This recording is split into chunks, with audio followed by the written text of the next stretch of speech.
And next up, we have a gentleman without whom, well, without Elvis, we wouldn't be here. But without this gentleman, we wouldn't be here.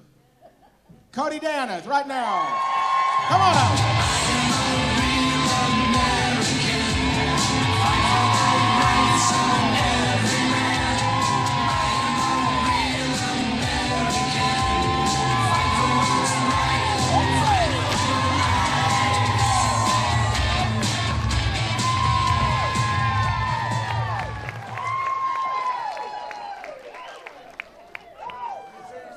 I tell you, we're all living the dream tonight, folks. I tell you.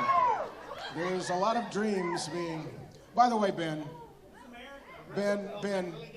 by the way, Ben, no offense. Okay, sorry. You're in America! There's a strange, and this is... Let me tell you something, brother. All these Elvis maniacs out here have been eating their vitamins, saying they're... I'm not doing this. I was gonna... There's a strange spiritual connection between Elvis and wrestling. There are so many wrestlers that are Elvis fans, but there are so many ETAs that are wrestling fans. I mean, look at this, for goodness sake. I'm sorry. Is it showmanship? Is it... What is it? Is it costumes? What is it about that connection? I think it's both the business and the show side. I mean, me and Dean talk about it all the time. Our good friend Ronnie, I don't know if you guys know Big Ronnie. Big Ronnie, you've seen him around at the festivals and stuff like that. Your boyfriend, of course.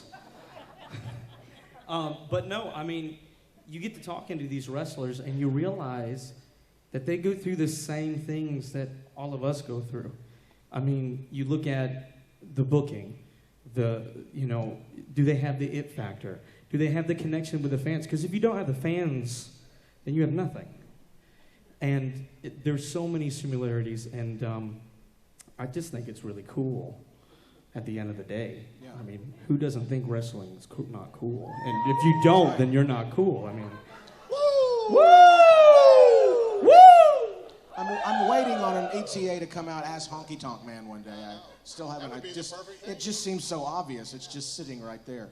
Cote, we've been talking about discovering Elvis, and some of us know your story, but there's a lot of new people here. Tell us your story of how Elvis came into your life, and it wasn't very far away from this place. It wasn't. I was 2 years old, and my grandmother had pneumonia, and I was a problem child.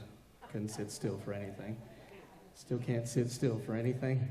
Not much has changed. And she put in a movie called Follow That Dream, which by chance was filmed right here in Inverness and Yankeetown in Ocala. And I was taken by him. I remember, I know I was only 2, but I always, my first memory of him was that wide-angle shot that's coming from above, and you see the old, whatever the heck you call it, the epitome of Elvis meets the Beverly Hillbillies. That's what I call it. I mean, really, let's be honest. I mean, that was the movie. And Elvis is singing, "What a wonderful life, this life I'm living." And, I mean, the car gets stuck, and Elvis almost breaks its back trying to get the car over the tree stump or the tree or whatever. And I remember his smile. That was my first image of Elvis. And I remember seeing that, and then I saw him in the white jumpsuit, and it was just like all over. I was like, Jesus, this guy's a superhero. And, of course, he had a cape. Yeah. So I looked at Mom, and I was like, yeah. I didn't do that, but you know what I mean. Yeah. You get the gist of it. And, I mean, I came in there. I used Sharpies. I don't know if you know the little pom-poms that they had, like kitten balls of yarn. I tied them to my belt to make sure, make them, look like chains. And don't laugh at me. I have no idea what you're talking about. He doesn't even understand a word that I'm saying. He sprayed his hair black. Yeah. It just snowballed from there. And, I mean, I've had so many amazing people that have surrounded me in such an amazing family. And to say that it's our 6th year here is... Yeah. It's something else. And there are 3 rooms where people are staying that don't have televisions because Cote came to our house and got all the TVs here. I mean, he's just so much technology on this stage that Tom Brown. Exactly. For you, you're here, you're producing this festival, but let's go back to that young Cody. I remember the first time I met you in Tupelo. You were at Tupelo Hardware. I was. So this is not long after that you've just discovered Elvis, and you quickly somehow ended up in Tupelo. It was, that was last week, Tom. Yeah, really. That was last week.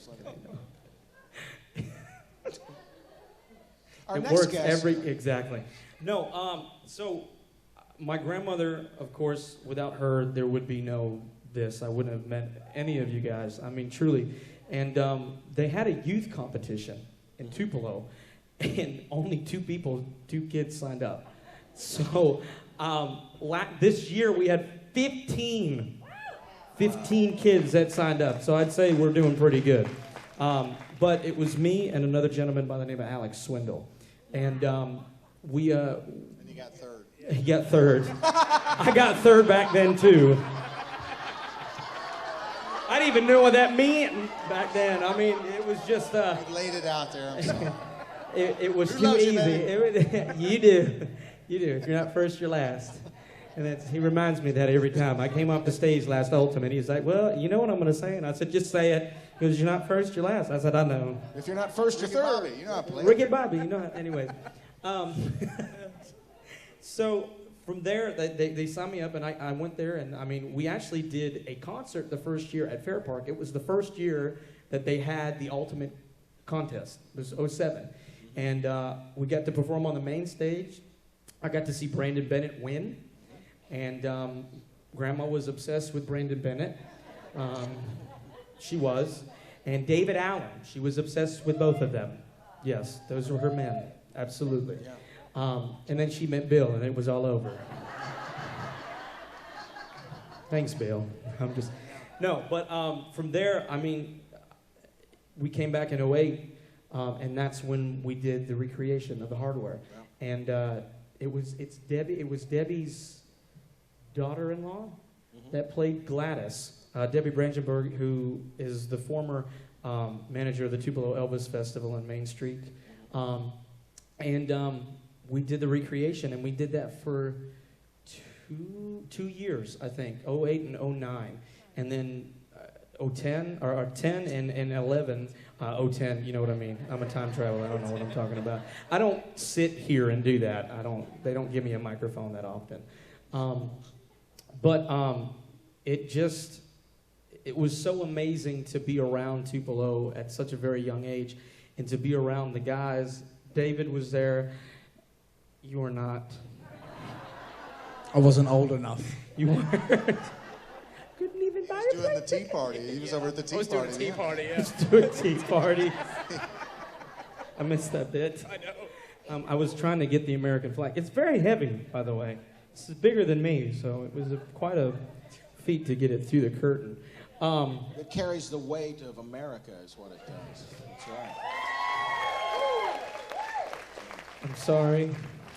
I might just bring a British flag next time, just to... Just put it on either ends, and then we can get an Alabama flag right in the center. I'm practically American anyway. I spend more time out here anyway. Yeah. He drove here, and I was very worried. He did? Yes. Do you have a submarine? To go under the Well, I water? mean, the amount of rain that's been out there, I may as well have a submarine. Welcome to Florida. It rains for 5 minutes, and then it's gone. Yeah. You think I'm kidding? Just enough to Wait till Sunday, and you'll be like, well, yeah, that's pretty... You know, last year, the year before, it was in 19, we were backstage, and Tom was walking down the corridor. There's a corridor right now back there. And he stopped, and it was me at the end, and you went... Right on time. It's 4 o'clock. The rain's here. Every day, it started at 4. It's time, 4 o'clock. But yeah, so from Tupelo, my last year there was in 2010, and my grandmother passed away in 2015. We lost her, and I wasn't doing the Elvis thing that regularly at that time, and it was a rough time for our family and whatnot. But I knew that, it sounds cheesy, but that's what she would have wanted me to be doing, is this, and that's the main reason why I do what I do, and obviously for my family, because that's what they are, is my family. And I am so incredibly blessed to be surrounded by such a wonderful family, and I love you guys so much, and I don't get to say that often on stage, uninterrupted, but I love you guys, and thank you so much for supporting all of us and growing this into what it is today, because without y'all, it wouldn't be possible, and I can't thank you guys enough, so thank you guys so much. What have you learned about being a producer that we might not out there realize that don't do, because every decision, everything comes, and then you're also getting ready maybe to go out to perform, and everything is happening. I think I can speak for everybody. I mean, because we all produce, every single one of us. Yeah. That's in the back, that's sitting up on this stage. And I think the biggest thing that I've learned is you're never not done learning. There's always something to be learned. And you don't have to do it alone. And that's the biggest thing that I've learned. You've got a team. The best team. The best. I mean, when we go, we're like a traveling circus that goes in to Jonesboro We do. or Collinsville, and everybody hits the place and they know what they're doing, and David will hand me my mic, and I mean, I have the same mic. Every festival you see, it's this mic. It's got the little blue mark. That's mine. But everybody, it doesn't matter what backstage is. Everybody has their things that they're doing, and we just go out and we put on the show. Absolutely. And that's what's so much fun about it. It's we have as much fun getting ready to do it as we have out on stage. I mean, like I said, if I could put a camera in the dressing room. Don't. Or maybe it would be better a microphone, because probably don't want to see what's going on back there. Don't. We talk about the advancements in wigs. Well, there's been some advancements in Spanx have really taken off. What are Spanx? Yeah, well, you'll learn one day. You haven't hit that age yet where the equator starts moving. But Cody, it's just incredible that what you put together. And one thing I alluded to in the open that I wanted to close with you is your belief that these should be licensed, and why you feel that. I want them to hear from you why you pay that extra to do that. And let's be honest, they don't do it for anybody. Mm-hmm. They don't. You have to get approved. You have to go through the process. And I asked Tom, and I said, "What do you think?" He goes, "Yes." Didn't even let me finish my sentence. He says, "It's the right thing to do." Yeah.